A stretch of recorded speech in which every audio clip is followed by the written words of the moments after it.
July నెల రాశి ఫలితాలని మనం తెలుసుకోబోతున్నాం. ఈ జ్యోతిష్యం అనేది ప్రతి ఒక్కరికి కూడా నాకు ఈ నెల ఎలా ఉంటుంది, నాకు వ్యాపారం బాగుంటుందా, నాకు ఉద్యోగం బాగుంటుందా, నాకు వివాహం అవుతుందా, నేను రాజకీయాల్లో బాగుంటానా, నాకు సంతానం అవుతుందా, అందరికీ అన్ని రకాలైనటువంటి క్వశ్చన్స్ ఉన్నాయి కదా. వాటికి అన్నిటికీ ఈ నెల గోచార గ్రహస్థితులు ఎలా ఉందో కూడా చెప్తున్నాను. బాగా గుర్తుపెట్టుకోండి, జాతకం పడుతున్న వర్షానికి ఒక గొడుగు మాత్రమే, కానీ జాతకం జీవితం కాదు. ఈ నెల గ్రహస్థితులు: రవి జూలై 16 వరకు మిథునంలో ఉండి తర్వాత కర్కాటకంలోకి ప్రవేశిస్తున్నారు. కుజుడు జూలై 26 వరకు సింహంలో ఉండి తర్వాత కన్యా రాశిలో ప్రవేశిస్తున్నారు. బుధుడు ఈ నెలంతా కర్కాటక రాశిలో ఉంటున్నారు. గురుడు ఈ నెలంతా మిథున రాశిలో ఉంటున్నారు. శుక్రుడు జూలై 24 వరకు వృషభ రాశిలో ఉండి తర్వాత మిథున రాశిలోకి ప్రవేశిస్తారు. శని ఈ నెలంతా మీనరాశి, రాహు ఈ నెలంతా కుంభరాశిలో ఉంటారు, కేతు ఈ నెలంతా సింహరాశిలో ఉంటారు. గోచార గ్రహస్థితులు బట్టి ఈ నెల రాశి ఫలితాలని ప్రిడిక్ట్ చేయడం జరుగుతుంది. మీ వ్యక్తిగత జాతకానికి ఇదొక 30 నుంచి 40% మాత్రమే వర్తిస్తుంది. మీ వ్యక్తిగత జాతకం మీ పరిసర ప్రాంతాల్లో ఉన్నటువంటి గురువుల్ని సంప్రదించి జాతకం చెప్పించుకోండి, లేదా మా ద్వారా చెప్పించుకోవాలనుకుంటున్నారా కింద కనబడుతున్నటువంటి మా నెంబర్కి వాట్సప్ చెయ్యండి. జ్యోతిషాస్త్రరీత్యా ద్వాదశ రాశుల్లో 5వ రాశి అయినటువంటి సింహరాశి మిత్రులారా, మీరు మకా నక్షత్రం 1, 2, 3, 4 పాదములు, పుబ్బా నక్షత్రం 1, 2, 3, 4 పాదములు, ఉత్తరా నక్షత్రం మొదటి పాదానికి సంబంధించిన మీరు సింహరాశి వారిగా పరిగణించబడతారు. ఈ నెల మీకు శుభాశుభ ఫలితాలు ఎలా ఉన్నాయంటే, కాస్త ఈ యొక్క అష్టమ శని యొక్క ప్రభావం కనబడుతుంది. దీని ప్రభావం ఆరోగ్యం మీద మాత్రమే కనబడుతుంది, కానీ వృత్తి వ్యవహారాల్లో కాదు. అద్భుతంగా మిగతా గ్రహాలన్నీ కూడా అనుకూలంగా ఉంది. ఉద్యోగం ఉత్సాహంగా ప్రోత్సాహకరంగా సాగిపోతుంది. నిరుద్యోగులకి మంచి అవకాశాలు రాబోతున్నాయి. విదేశాలలో ఉద్యోగాలు ప్రయత్నం చేసే వాళ్ళకి వస్తుంది. ఉద్యోగం చేస్తున్న వారికి పర్మనెంట్ కూడా వచ్చే అవకాశాలు ఉన్నాయి. వృత్తి వ్యాపారాల్లో అంచనాలకు మించి వ్యాపారం జరిగే అవకాశాలు బాగున్నాయి.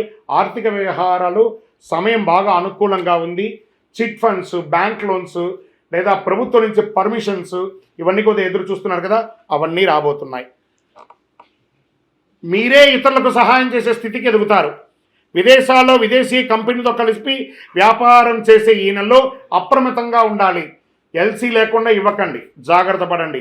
వ్యాపారానికి కొత్త వ్యాపారం చేయడానికి సమయం చెడు కాదు, మంచి కాదు. కొంచెం జాగ్రత్త పడండి. విదేశాల్లో వ్యాపారం చేసేటప్పుడు ఏదైనా కొత్త ప్రయోగం లేదా చేసేటప్పుడు అజాగ్రత్తగా ఉండడం మంచిది కాదు. అనుకున్న పనులు అనుకున్నట్టు పూర్తి అవుతాయి. ఏ ప్రయత్నం తలపెట్టినా విజయవంతంగా ఉంటాయి. ఆస్తి వివాదాలు కొలికి వస్తాయి.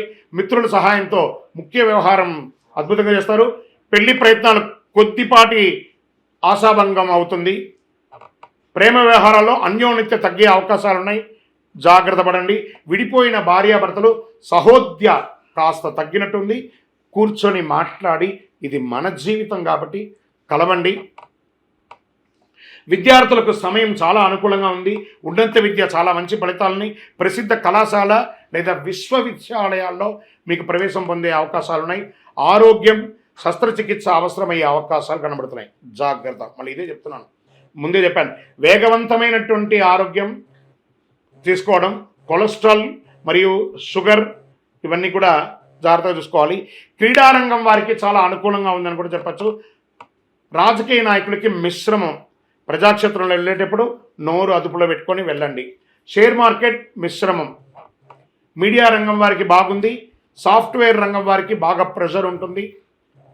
నూతన ఉద్యోగ ప్రయత్నాలు కాస్త కష్టసాధ్యం మీద వస్తుంది.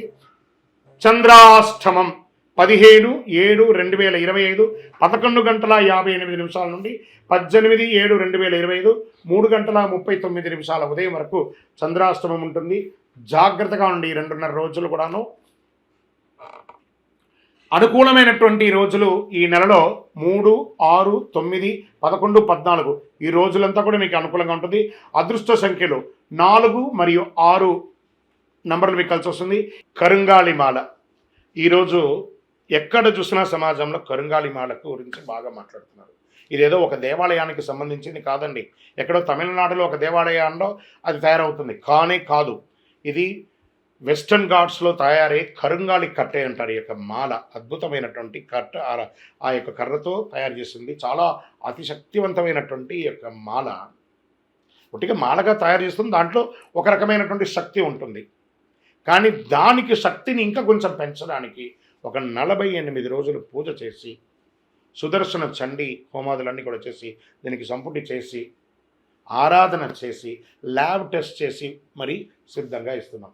మరి ఈ యొక్క మాల వేసుకోవడం వల్ల మాకేమైనా మేలు జరుగుతుందంటే ఆరోగ్యం బాగుంటుంది, ఐశ్వర్యంగా ఉంటారు, ఏ విధమైనటువంటి నెగిటివ్స్ ఉన్నా కూడా తొలగిపోతుంది. మరి ఎప్పుడు వేసుకోవాలి మాల? మంగళవారాల్లో ధరించడం అనేది మంచిది. మరి మేము వేసుకున్న తర్వాత మేము ఎలా ఉండాలి అంటే, పడక మీద పడుకోకూడదు. మీరు మాల ఏ రోజైతే వేసుకుంటారో ఆ రోజు మధుమాంసాలకి దూరంగా ఉండండి, చావులకు వెళ్ళకండి. మలమూత్రం వెళ్ళినప్పుడు దాన్ని ధరించకుండా పక్కన పెట్టి వెళ్ళి వచ్చిన తర్వాత కాలు కడుక్కొని మళ్ళీ వేసుకోండి. భయపడాల్సిన అవసరం లేదు. ఇంకోటి జాగ్రత్త పడాల్సింది ఏమైనా ఉందంటే, మార్కెట్లో తక్కువ ధరకు చాలా అట్రాక్ట్ చేసి ఆన్లైన్లో చాలామంది మోసం చేస్తున్నారు. జాగ్రత్త పడండి. ఇది అంత సామాన్యంగా దొరికే మాల కాదు. ఎవరు పడితే వాళ్ళు ఇచ్చేయడానికి. మీరు అడగండి ఎవరినైనా, మీరు ఎక్కడ పూజ చేశారు, దీనికి ఏంటి శాండిటీ ఏంటి, దీనికి పవర్ ఏంటి, ఎవరు ఇస్తున్నారు, ఏ గురుగారు ఇస్తున్నారని అడగండి. ఆ గురుగారి దగ్గర రీచ్ అయిన తర్వాత ఈ మాలను పొందండి. మళ్ళీ మాలను పొందిన తర్వాత మేమేం చేయాలి, అదొక క్వశ్చన్ ఉంటుంది. ఏమంటే ఇప్పుడు మీ ఫోన్ వాడుతున్నారు కదా, ఏదో ఒక కంపెనీ ఫోన్ వాడతారు, ఆ కంపెనీ వాడు ఛార్జర్తో సహా ఇచ్చేస్తాడు డబ్బులు పెట్టి. ఆ ఫోన్ ఇచ్చేంత వాడు మొదట కొంచెం ఛార్జింగ్ ఉంటేనేమో, ప్రతిరోజు అది పని చేయాలంటే మనం డైలీ ఛార్జింగ్ పెట్టుకోవాలి. అలాగే ఈ మాలకు ఇంకా పవర్ పెరగాలంటే ఈ మాలను చేతిలో చక్కగా ఇలా పెట్టుకొని ఉదయం స్నానం చేసిన తర్వాత ఈ మాలను ఒక మంత్రం ఇస్తాం, ఆ మంత్రాన్ని చెప్పి జపం చేసుకోండి. అప్పుడు అందులో పవర్ పెరుగుతుంది. ఆల్రెడీ 48 రోజులు చేసిన పూజ పవర్ ఉంటుంది. మీరు కూడా ప్రతిరోజు ఆ జపం చేసుకోవడం వల్ల ఇంకా ఈ మాలకు శక్తి పెరుగుతుంది. అప్పుడు మీరు అన్ని రకాలైనటువంటి ఫలితాలను పొందుతారు. మాల కావాల్సిన వారు మా ఈ ఫోన్కి వాట్సాప్ చేయండి మాల కావాలని. తప్పకుండా మా అడ్మిన్స్ మీకు రిప్లై ఇస్తారు. ఈ నెల మీరు ఎవరైనా ఆరాధించాలి, ఏ దేవుణ్ణి ఆరాధించాలంటే అమ్మవారిని, మహావిష్ణువుని ప్రార్థన చేయండి. దీనికి ఏమైనా పరిహారం ఉందా అంటే, సూర్యోదయానికంటే ముందు నిద్ర లేచి స్నానం చేసి సూర్య భగవానుడికి నీరు సమర్పించండి, అర్ఘ్యం సమర్పించండి. ఏ సూర్య భగవానుడా, నా ఆరోగ్యాన్ని బాగు చేయి, నాకు శక్తినివ్వు అని చెప్పి పారాయణం చేయండి. గురువారం దక్షిణామూర్తికి నేతితో దీపం వెలిగించండి. మీ యొక్క కులదైవం ఇష్టదైవ దేవాలయంలో మీ వయస్సు సంఖ్య ఎంత ఉందో అన్ని నువ్వుల నూనె దీపం వెలిగించండి. ఇంకను మీ వ్యక్తిగత జాతకం తెలుసుకోవాలనుకుంటే ఈ కింది నెంబర్కి వాట్సాప్ చేయండి. మీరందరూ కూడా క్షేమంగా ఉంటారు. ఇంకను ఈ ద్వాదశ రాశి ఫలితాలు పొందినవారు, ద్వాదశ రాశుల్లో ఉన్న ప్రతి ఒక్కరు కూడా మీరందరూ కూడా ఆయురారోగ్య ఐశ్వర్య భోగభాగ్యాలతో ఉండాలని అఖిలాండ కోటి బ్రహ్మాండ నాయకుడు శ్రీ ధర్మశాస్త్ర అయ్యప్ప స్వామి వారిని ప్రార్థన చేస్తూ, తిరుపతిలో 18 అవతారాలుగా కొలువై ఉన్నటువంటి అయ్యప్ప స్వామి వారి దేవాలయం జీవకోణలో ఉంది. ఆ దేవాలయాన్ని వచ్చి దర్శనం చేసుకోండి. జీవితంలో భాగ్యం ఉంటేనే, రాసి పెట్టి ఉంటేనే ఆ దేవాలయంలో అడుగు పెట్టగలరు. ఆ దేవాలయంలో వచ్చి దర్శనం చేసుకోండి, అష్టైశ్వర్యాలు పొందండి. మీకోసం ఎప్పుడు ప్రార్థన చేస్తూ ఉంటాను. చంద్రమౌళి వెంకటేష్ శర్మ. వందే మాతరం, వందే మాతరం, వందే మాతరం. విజయోస్తు.